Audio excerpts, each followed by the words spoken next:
자, 요번에는 포지션이라고 하는 속성을 소개할 건데요. 포지션은 배치 방법을 결정하는 거예요. 그러니까 이 포지션 자체가 요소를 배치해 주진 않고 어떻게 배치할지 배치 방법을 설정을 해요. 그래서 렐라티브 상대좌표, 앱솔루트 절대좌표, 픽시드 고정좌표, 스티키 유동좌표 방식이 있어요. 이 중에서 스티키는 비교적 좀 최신 기능이고요. 이 포지션 속성을 4가지 값 중에 하나를 부여하고요. 실제 좌표는 레프트 탑, 라이트, 보톰으로 설정을 합니다. 픽셀이나 퍼센트 단위로 수치값을 부여하시면 되고요. 상대 좌표랑 절대 좌표 방식에 따라서 기준 선정 방식이 바뀌어요. 픽시드나 스티키는 기본적으로 절대 좌표 방식을 따라가요. 그래서 일단은 이 방식들을 하나하나 비교를 좀 해볼 거예요. 하고 오케이 2로는 이 정도. 자, 일단은 상대 좌표 HTML 태그에 원래 있던 위치를 기준으로 좌표가 설정이 돼요. CSS를 다 뗐을 때 원래 위치. 그 다음에 주변 애들은 해당 요소가 이동했다는 사실을 몰라요. 그러니까 태그가 이렇게 연달아서 2개가 있는데 이 중에 첫 번째 항목이 포지션 속성으로 한 이 정도로 이동을 했단 말이죠. 그럼 여기는 그냥 빈자리가 되는 거예요. 다른 애들은 얘가 그냥 계속 그 자리에 있는 줄 알아요. 앱솔루트는 특별한 설정이 없으면 브라우저의 끝을 기준으로 좌표가 설정이 돼요. 렐라티브 같은 경우는 위에 있는 박스는 여기 지가 원래 있던 위치 기준, 두 번째 박스는 자기 위치 기준, 기준점이 바뀌기 때문에 똑같이 100을 이동한다라고 하면 좌표가 기준이 바뀌니까 다르게 이동하겠죠. 근데 앱솔루트 방식은 무조건 브라우저 창끝을 기준으로 움직이기 때문에 같은 수치를 설정하면 2개가 겹쳐버려요. 기준점이, 출발점이 똑같으니까. 자, 그 다음에 앱솔루트는 이 앱솔루트를 통해서 어떤 요소가 이동을 하면 주변 요소들이 그 요소의 존재 사실을 몰라요. 이게 무슨 말이냐면 이따가 실험으로 나오겠지만 이렇게 태그 2개가 있을 때 첫 번째가 앱솔루트 방식으로 이동을 한단 말이에요. 그럼 얘는 원래 없던 애가 돼버려. 그러니까 밑에 있는 애가 빈자리를 메꾸러 올라가요. 그래서 주변 요소들은 이 요소의 원래 위치를 메우기 위해 위치를 이동하게 돼요. 근데 앱솔루트에서 이제 중요한 거는요.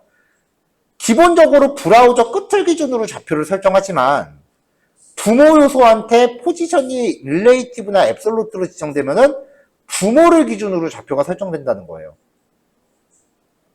근데 이 2개를 다 쓸 수 있다라고 해서 그냥 무조건 앱솔루트를 줘버리면 주변 요소들의 위치까지 영향을 주니까 이건 거의 공식이에요. 포지션 앱솔루트를 쓰기 위해선 부모한테 무조건 상대좌표를 설정해라. 이건 거의 공식이에요. 자, 픽시드는 조금 이따 보기로 하고요. 애들이 위치를 막 이동하다 보면 겹치는 일이 생기거든요. 스크롤, 교환 맨 마지막 단락이에요. 포지션 속성으로 인해서 요소가 화면상에 겹치는 경우 기본적으로는 HTML 태그 순서에 따라서 겹쳐요. 근데 Z 인덱스라는 속성을 부여하면은 겹치는 순서를 설정할 수 있어요. 컴퓨터는 이게 모니터 화면이라고 하면은 왼쪽 상단이 0,0이에요. 평면 좌표라고 했을 때. 그래서 이쪽이 이제 X축 플러스, 그리고 아래로 가는 게 Y축 플러스예요. 우리 텍스트 섀도우, 그림자 같은 거 설정했을 때 그 수치값 설정하는 거 보시면 이제 바로 나와요. 그러면 Z축은 뭐냐? 컴퓨터 모니터 화면이 여러분들 얼굴을 향해서 그냥 확 하고 들이댄다고 생각을 해보세요. Z축은 앞으로 튀어나오는 거예요. 그러니까 이 방향이 되는 거죠. 이 순서를 설정하는 거예요. HTML 태그가 이 순서를 어떻게 겹치게 하느냐. 얘는 단순히 값의 크기만 비교하기 때문에 값이 반드시 순차적일 필요는 없어요. 가령 예를 들면 마우스 올렸을 때 스르륵 열리는 메뉴 있죠. 메뉴가 열렸는데 다른 거에 가려버리면 메뉴를 못 누를 거 아니에요. 그래서 메뉴 같은 거 만들 때 Z 인덱스를 일부러 무식하게 주는 거야. 이런 식으로. 단순히 크기만 비교하니까 이걸 순서를 고민할 필요가 없어요. 자, 포지션 속성의 이 기본 특성에 대해서 실험을 또 하는 예제를 준비했어요.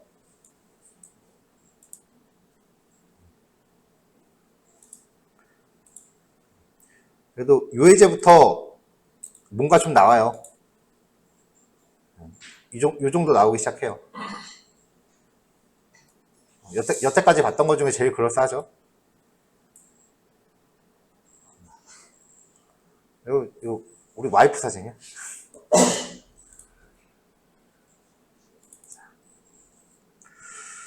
자, 일단은 포지션 속성부터 부여합시다.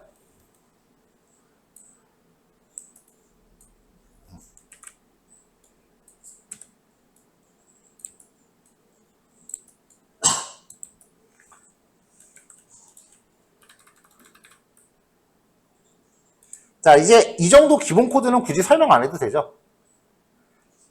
자, 박스 1, 2, 3라는 클래스를 갖는 div 테스트 3개를 놨어요.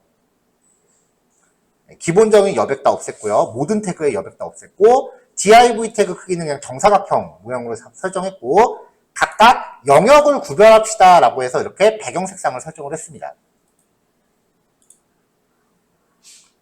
그럼 이렇게 나오겠죠? 박스 3개가 이렇게 쪼르륵 배치가 됩니다. 이게 100%네. 자, 첫 번째 박스한테 포지션 릴레이티브를 부여를 해요. 위치를 지정하는 방식인데 이것만 둬서는 움직이질 않는다는 거죠.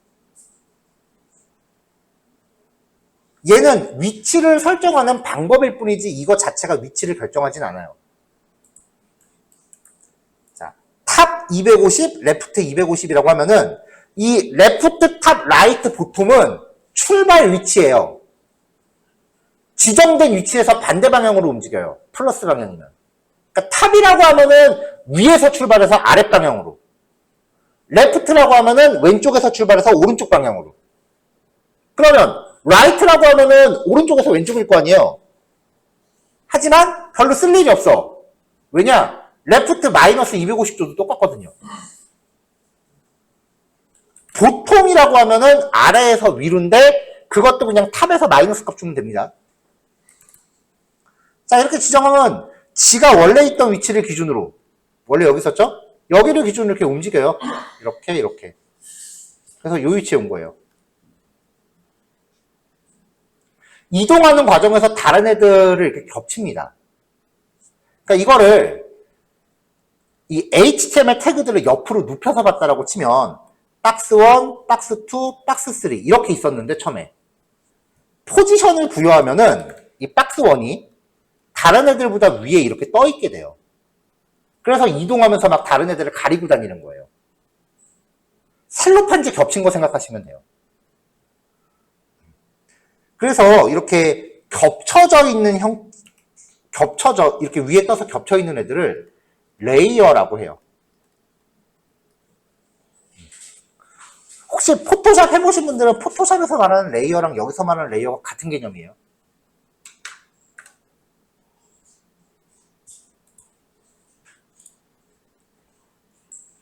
자, 그러면 박스 2도 위치를 줘볼까요? 아직 저장 안 했어요.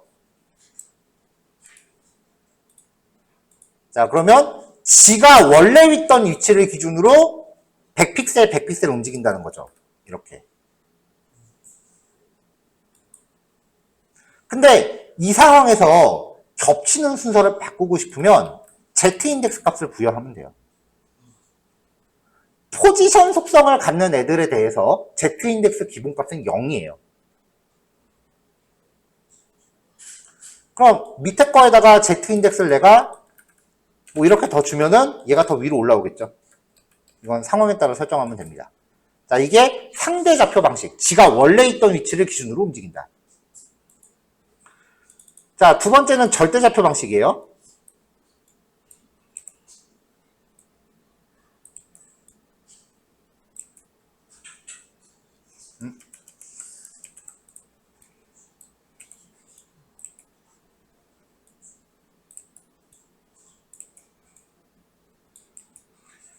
자, HTML 태그의 기본을 아까랑 동일하게 설정을 했어요. 여기서 첫 번째 박스한테 포지션 앱솔루트를 주고요. 250에 250으로 움직입니다. 아까 첫 번째 박스랑 똑같이 한 거거든요. 그러면은 빨간색이 움직이는데, 그러면은 이 빨간색은 원래부터 없는 애 취급당한다 그랬죠.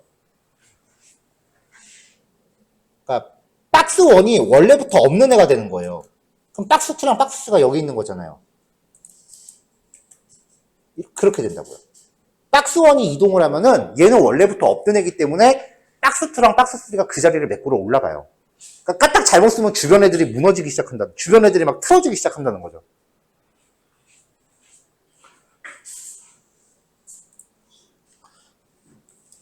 자, 그 다음에 두 번째 박스한테 앱솔루트 150에 150을 줘요. 얘는 무조건 브라우저 끝을 기준으로 움직여요.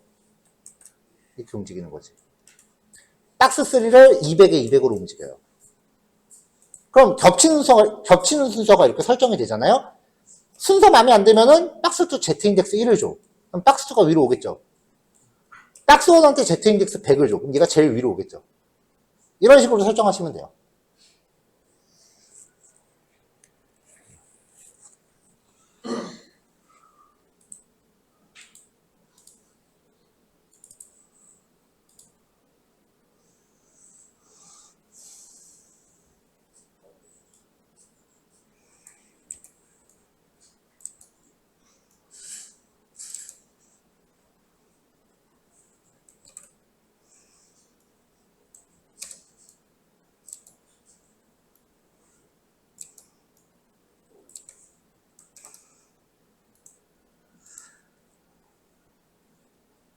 자, 이번에는 포지션 픽시드예요. 기본적으로 포지션 앱솔루트, 즉 절대 접표 방식이랑 똑같은데 차이가 있다면 픽시드라는 게 고정이라는 뜻이잖아요. 그 포지션 앞에서 봤었던 두 가지 방식은 스크롤로 움직이면 같이 올라가요. 스크롤 따라서. 근데 픽시드는 스크롤로 움직여도 계속 그 자리에 멈춰 있어요. 대표적인 게 저거 왜 쇼핑몰 같은 데 보면 오른쪽에 오늘 본 상품 같은 거 사이드바 있잖아요. 그 스크롤 움직여도 고정되어 있는 경우 많죠. 그런 거 만들 때 쓰는 거예요. CSS 특성 중에서 딱 발견하고서 제가 그 환호성을 지른 몇 안 되는 특성 중에 하나예요. 왜냐면 이거 예전에 자바스크립트를 구현하려면 스크롤바 높이의 X좌표, Y좌표 계산해갖고 실시간으로 다 만들어줘야 됐거든요. 근데 이제 단어 하나 딱 때려 박으면 끝나게 됐어. 거의 코드 100줄이 없어져요.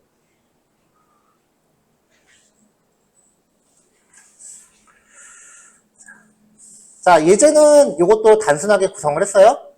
자, 제목이랑 내용 영역 이렇게 적어놨고요.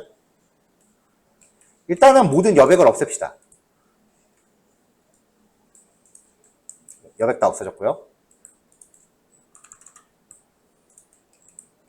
타이틀바 넓이 100%, 높이 40픽셀에 배경 색깔 까만색.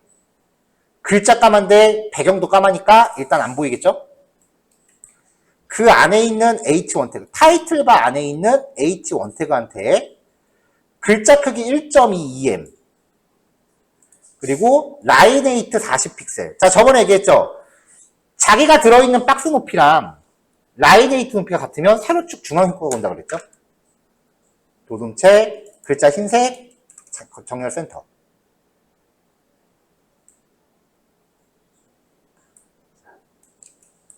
자, 그 다음에 컨텐트 영역에 배경 색깔은 제가 회색으로 주고요. 백그라운드랑 백그라운드 컬러랑 지금으로선 차이가 없어요. 자, 그 다음에 높이를 9960을 줬습니다. 패딩 탑을 40을 줬고요. 높이를 줬으니까 일단 스크롤 움직이겠죠.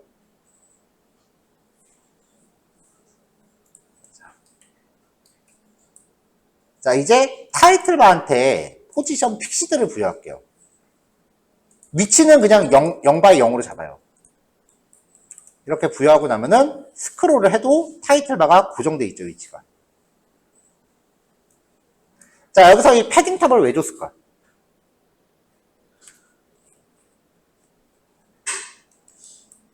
패딩 탑을 빼볼게요. 그러면 내용 영역 글자 잘 보세요. 어디 갔어?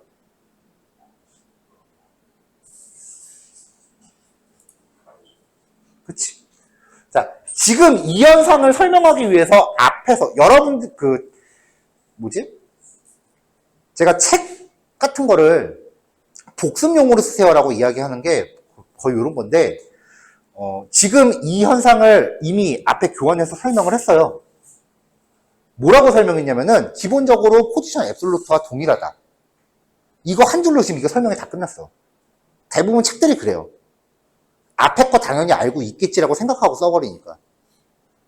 자, 아까 우리 포지션 앱솔루트 썼을 때 이렇게 두 개가 있어. 얘가 앱솔루트를 가지면은 다른 애 위에 떠 있는다 그랬죠. 밑에 있는 애는 없으니까 그 위치를 매꾸러 올라간다 그랬지. 그럼 이렇게 될 거 아니에요. 지금 이 상태예요. 그러니까 밑에 있던 내용 바닥이 얘가 없는 줄 알고 그 자리 매꾸러 올라간 거야. 근데 얘는 그 앞에 떠 있으니까 가리게 되는 거죠. 증명해 봅시다. 이 오파시티라는 속성은 투명도예요. 이 오파시티 속성 같은 경우는 여기 뒤에서 16단원의 CSS 효과라는 데서 따로 나올 거예요. 일단 급하니까 하나 썼어요. 증명은 해야 되니까. 얘가 값이 0이면은 완전 투명, 1이면 불투명이거든요. 적당히 중간에 하면 돼요. 뭐 이거는 정확히 수치값 잡을 필요 없고 그냥 0에서 1 사이 느낌상으로 때려 박아. 반투명으로 바꿔볼게요. 뒤에 가려져 있죠. 그러니까 어떻게든 가려져 있는 걸 끌어내려야 되니까 위에서 아래쪽으로 여백을 이 타이틀바 높이만큼 잡아준 거예요. 그래서 패딩 탑 40이 들어가는 거지. 이런 소소한 원리들이 이제부터 막 쏟아져 나오기 시작한다는 거죠. 이미 어저께 경험하셨겠지만 오늘부터 그런 게 더 많아질 거예요.